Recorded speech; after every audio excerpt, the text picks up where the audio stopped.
কখনো কখনো কিছু স্বপ্ন না হঠাৎ করেই পূরণ হয়ে যায়। এই যে অনেক বছর ধরে দেখা একটা স্বপ্ন যে বাড়ির লোকজন এখানে আসবে, একসঙ্গে আমরা আনন্দে অনেকটা সময় কাটাবো। সেটা যখন একসাথে সবাইকে পেয়েছি আমার মনেই হয়নি যে এতজনের রান্না কি করে করব, এতজনকে সামলাবো কি করে। একই সঙ্গে মানে একটা সময় তো শুধুই মেয়ে ছিলাম। সেখান থেকে কারোর ঘরের বৌমা, কারোর ঘরে বউ, আবার সেখান থেকে মা।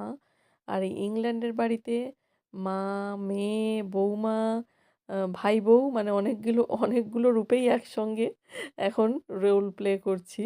আর এই যে আমার ননদ আর আমার ছেলে দুজন মিলে কিন্তু সেই সময় বাইরে খেলা শুরু করেছে। আর এখানে দেখো আমি আর মা মিলে দুজনেই রান্না শুরু করেছিলাম। আর মা তো একেবারে অবাক হয়ে গেছে। বলছে, "তুই যে কখনো এতজনের রান্না করে খাওয়াতে পারবি, আমি কখনোই ভাবিনি।"